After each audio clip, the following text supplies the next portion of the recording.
multidões, irmãos. A Bíblia aqui vai nos falar que era uma grande multidão, não era um, dois, não, era muita gente. Engraçado que a Bíblia não relata, enquanto o homem estava lá na beira do caminho, na desgraça, pedindo esmola, falido, derrotado, ninguém dava nada para ele. Ninguém falou nada com ele. Mas a hora que ele ouve que Jesus de Nazaré ia passando, e o coração dele se acendeu, a alma dele se alegrou. Ele entendeu uma coisa que nós precisamos entender: a nossa solução está em Cristo, a nossa salvação está em Cristo, a nossa vitória está em Cristo, a salvação da nossa casa está em Cristo, a sua salvação está em Cristo, a sua vitória está em Cristo, o seu ministério está em Cristo Jesus, meus irmãos. Aleluia, Jesus. Glória a Deus. Ele entendeu. E quando ele ouviu que Jesus, o Nazareno, ia passar por ali, eu imagino ele dentro do coração dele, dentro dele, ele se posicionou e disse: basta.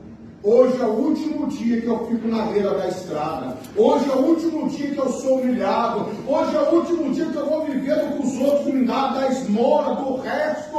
É o último dia que eu nessa beira de estrada, eu vou sair desse lugar. Eu vou sair dessa posição. Porque o mestre, o meio Nazareno, o que tem poder nos céus e na terra, está passando. E ele vai me arrancar dessa solidão. Ele vai me arrancar dessa situação, ele vai me tirar dessa posição. Querido, tem hora que a gente tem que determinar dentro do coração da gente, tem hora que a gente tem que determinar dentro da casa da gente, a gente tem que determinar dentro do ministério da gente, tem hora que você tem que determinar dentro da sua vida espiritual, da sua vida física, da sua vida sentimental, da sua vida financeira, e dizer: não, basta, eu sirvo um Deus Todo-Poderoso, eu vou vencer. A minha história vai mudar, a minha vida vai mudar, a minha casa vai mudar, porque Deus tem poder para fazer coisas grandes. Aleluia, Jesus, glória a Deus. É hora de dar um basta, é hora de parar de ficar andando de cabeça baixa.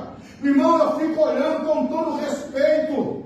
Irmão, a gente anda muito. Eu não vejo o católico encontrado nas esquinas, sentado no ponto de ônibus, contando as lamúrias deles. Você não vê um espírita contando os problemas de um para o outro, não. Mas a gente fica andando e começa, encontra com crente, vendo o crente falar de vitória, falar do culto, falar da palavra, falar de uma revelação que Deus deu. Ele começa: menina, a minha vida está tão difícil, aqueles meninos em casa andando muito trabalho, o meu marido é só Cristo, é só sangue, eu estou pensando em largar tudo, eu estou pensando em parar, eu nem sei mais o que eu vou na igreja, porque o pastor prega, eu nem presto atenção, eu nem entendo o que o pastor prega, eu vou na igreja, mas eu saio muito mais triste, porque nada na minha vida muda, nada na minha casa muda, e aquela música fala: gente, esse não é o povo de Deus, o povo de Deus foi chamado para andar de cabeça erguida, não importa o tamanho da sua dificuldade, há um Deus no céu que te escolheu, há um Deus no céu que te chamou, e Ele te chamou para dar vitória. Não tem como Deus nos dar vitória se nós não nos colocarmos na posição. Não tem. E a gente fica abismado, fala: gente, não é impossível. Não pode, esse povo não sei, parece que não serve o mesmo Deus. Talvez você vai falar: pastor, você não tem problema? Eu tenho, irmão, eu tenho dificuldade, eu tenho problema, mas eu sei que eu sirvo um Deus de milagre, eu sirvo um Deus de provisão, eu sirvo um Deus de providência. Pode não acontecer esse mês, mas eu tenho a certeza que Deus vai abrir o céu, a provisão de Deus vai chegar na minha vida, a provisão de Deus vai chegar, porque eu creio no meu Salvador, eu creio no meu Redentor. Ele é muito maior, meu irmão, do que o crack que eu usava, do que a maconha que eu usava, do que a cachaça que eu usava. Ele é bem maior do que aqueles ídolos que eu servi, aqueles deuses de barro, aqueles deuses de madeira. Ele é bem maior, meus irmãos. O Deus que você serve é bem maior, meus irmãos. Glória a Deus, aleluia. Ah, pastor, eu não tenho muito motivo para cantar, não tem muito motivo para contar testemunho. Só de você estar aqui hoje, agora, nesta noite, já é motivo de você levantar a mão para o céu e dizer: louvado seja o meu Deus que me deu vitória no dia de hoje, me deu saúde, me deu condições de trabalhar, me deu condições de estar na casa dele, que é o melhor lugar que você poderia estar nessa noite. Glória a Deus, aleluia. Só de nós estarmos aqui nessa noite. Talvez você pode falar assim: pastor, mas eu vou chegar em casa, eu nem sei o que eu vou fazer para comer para meus filhos. Não importa não, o Deus da provisão, o Deus de Abraão, Ele vai chegar na sua frente. Eu estou profetizando, meu irmão, eu não sei o que está faltando lá, se é comida, se é paz, se é alegria, se é saúde, mas eu estou profetizando aqui na tua vida nessa noite. Quando você chegar em casa, no nome do Deus que eu prego, vai ter solução na tua casa, vai ter provisão na tua casa, vai ter provisão na tua vida. Você vai ver a glória de Deus se manifestar na tua casa nessa noite. Aleluia, Jesus. Glória a Deus. Porque a minha Bíblia, a palavra de Deus, a palavra inerrante, a palavra que nos garante todas as coisas, a palavra que não mente, a palavra de Deus, querido, ela nos fala, ela nos garante que operando Deus, ninguém pode impedir o agir de Deus. Aleluia, Jesus. Ninguém pode impedir o agir de Deus. Então quero te dar uma palavra nessa noite. Levanta a tua cabeça que tu vai for chamado. Levanta a tua cabeça. Pastor, eu não sei o que mais fazer. Só ora e acredita em Deus. Só ora e acredita que Deus faz. Só ora e deixa Deus trabalhar. Só ora e deixa Deus agir. Porque a hora que Deus começar a agir, você vai ver o agir de Deus. Deus mudar a história, a roda gigante girar, e você vai entender que Deus opera maravilha, que Deus age onde já não há mais solução. Mas nós precisamos ter atitude. Nós precisamos entender isso e não ficar dando ouvido para as multidões. A Bíblia nos fala que esse homem era um mendigo, estava na beira da estrada. Engraçado que quando ele começou a gritar, chamar, a atitude dessas pessoas deveria ser o quê? O que você quer? Deixa eu te ajudar. Mas não, elas começam agora a criticar. Elas começam agora a diminuir ele. Algumas traduções vão dizer que ele fala assim: cala a boca, não incomoda o mestre, fica quieto. Entendendo que ele era um estrovo, entendendo que ele estava incomodando, entendendo que ele não podia sair daquela situação pelo que ele era naquela época, pela situação que ele estava. Mas ele, dentro dele, entendeu: eu vou vencer. Repita comigo: eu vou vencer. Então bata no seu peito e diga: eu vou vencer. Agora eu vou te perguntar: você acredita que você vai vencer? Amém. Então, se você acredita, meu irmão, toma posse da sua vitória nessa noite.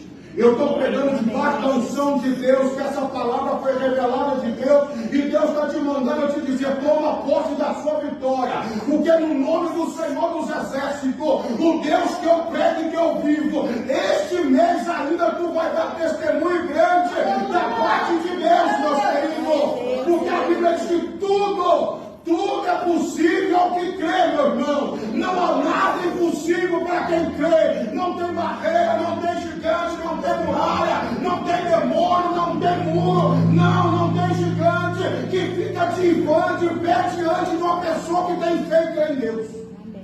Não tem. A maior prova está dentro desse texto.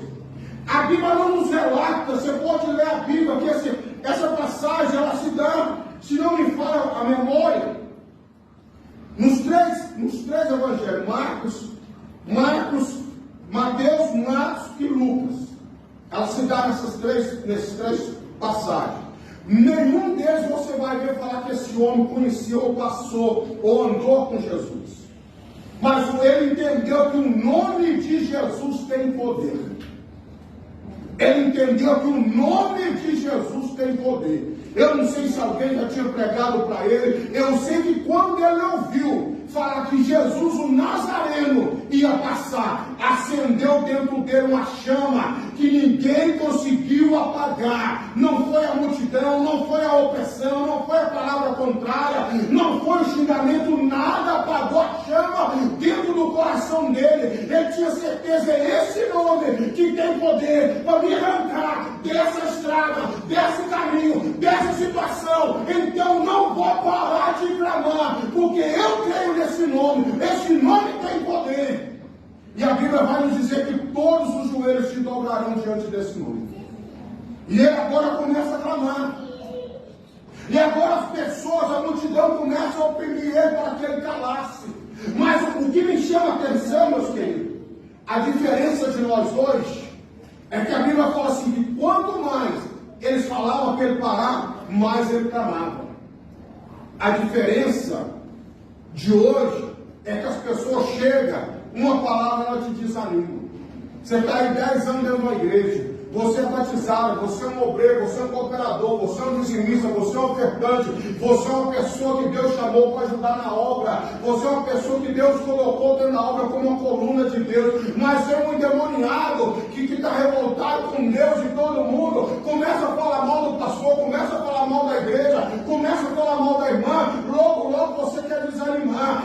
Eu também estou desanimado, acho que eu vou parar de ir na igreja, acho que eu vou procurar outra igreja. Eu também não tinha visto por esse lado não, irmão, eu nunca tinha visto por esse lado não, irmão. Olha que interessante, não, irmão, esse homem aqui não deu bola porque ele estava falando não, porque ele estava focado. Paulo disse assim, eu me esqueço das coisas que para trás fica e prossigo para o alvo. O teu alvo é Cristo, o teu alvo é o céu, o teu alvo é aquele que morreu na cruz do Calvário e ao terceiro dia ressuscitou, está aqui nessa noite para te dar vitória. Glória a Deus, aleluia. Nós muitas das vezes uma palavra tira nós do foco, tira nós do propósito, tira nós da caminhada, faz nós abandonar o ministério, faz nós abandonar a chamada, faz nós abandonar a igreja que nos batizou, nos consagrou, nos está dando oportunidade, faz nós largar serviço, faz nós largar família. Quantas pessoas hoje destruídas aí fora porque deu ouvido para terceiras pessoas? Deu ouvido. E hoje está aí. Porque o diabo ele é sagaz, irmão. Ele lança uma semente, ele usa uma pessoa, a pessoa chega, irmão, você está naquela igrejinha que não vai crescer não, larga de ser boba.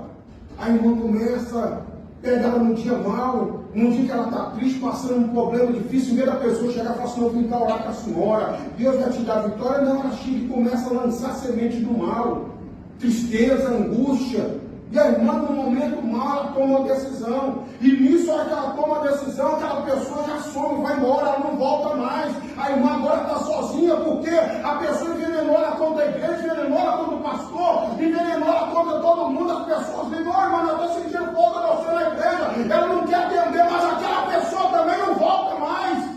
É por isso que o Senhor Jesus disse, orai e vigiai, para que ninguém entrasse em tentação. Esse homem aqui é um exemplo clássico para nós. A Bíblia fala que era uma grande multidão, mas quanto mais eles falavam, mais ele clamava. Ele sabia o que ele queria, ele sabia o que ele precisava, ele sabia onde ele queria chegar, ele sabia a quem ele estava clamando. Ele estava cansado daquela vida de humilhação. Ele estava cansado daquela vida deprimida, ele estava cansado daquela situação. É por isso que eu não dei ouvido para ninguém. Ouço que Deus fala contigo, meu irmão. Ouço que o Espírito Santo fala contigo. Dá ouvido ao Espírito Santo, porque tu és uma pessoa chamada, tu és uma pessoa escolhida. Pastor, mas eu não me vejo assim. Não é eu, também não me vi assim, não. Eu também não me achava em direito de nada, meu irmão. Eu falo que se hoje eu estiver sentado lá atrás, não tem irmã Michele, eu sou grato demais a Deus, irmão. Não precisa estar aqui, não, porque eu não sou merecedor. Mas eu entendi quando Deus me chamou, eu entendi, me coloquei na posição, porque Ele me libertou da cocaína, me libertou do crack, me libertou da cachaça, me libertou da prostituição, Ele me deu família, Ele me deu algo na minha vida, meu irmão. Então hoje eu sou grato a Ele. Aleluia, Jesus. Gratidão, irmãos. A gente precisa ter gratidão. Quando a gente tem gratidão e entende o que Deus fez na vida da gente, a gente só olha para Ele.